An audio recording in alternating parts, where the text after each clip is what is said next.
भाषण त्यांनी केलं. मराठी का हवी, हिंदी का नको, घडलेल्या घटनेवर आधारित त्यांचं ते भाषण होतं. आणि मला वाटतं लोकांना सुद्धा त्यांचं ते भाषण आवडलं असावं. काही लोक याचा राजकीय अंदाज लावायच्या भानगडीत पडले होते की आता राज आणि उद्धव साहेब एकत्र आलेत, मग आता काय होणार, मग पुढची युती कशी होणार, मग आणखीन काय होणार. काहीही नाही. मराठी माणसाची एकजूट दाखवण्यासाठी आम्ही एकत्र आलो असं राज साहेबांनी स्पष्ट केलेलं आहे.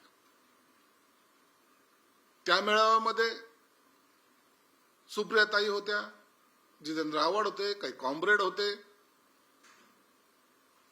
त्यांनी सुद्धा मला वाटतं हीच आट टाकली असेल की तुम्ही कोणत्याही राजकीय पक्षाची युतीबद्दलचं ह्यामध्ये काही बोलायचं नाही. परंतु तरी एकीकडे उभाठ्याचं भाषण पाहिलं तर तेच होतं, पुन्हा तेच टोमणे मारणं होतं, तेच ते विषय होतात. म्हणावं तसं ते प्रभावीपणे लोकांच्या मनावर बिंबवलं गेलं नाही. एक सामान्य नागरिक म्हणून जरी मला विचारलं तर राजसाहेबांच्या भाषणाला जो उत्स्फूर्त प्रतिसाद लोकांनी दिला तो उभाठ्याला मिळालेला नाही.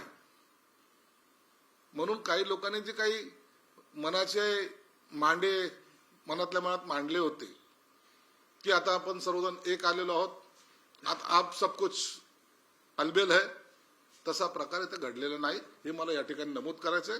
आणि शेवटी सुद्धा अनेकांनी प्रयत्न करून पाहिलं की एकमेकांनी एकमेकाच्या हातामध्ये हात घ्यावा, काहीतरी उंच करावेत, परंतु त्या दोघांनी ते केल्याचं कुठं दिसून आलेलं नाही.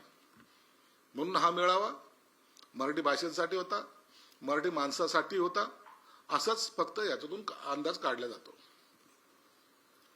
गद्दार मालक पुढे आला की आता जय गुजरात म्हणतो आणि ही लोक मराठी वाचवणार आहे का? काय संबंध आला ते दोघांनी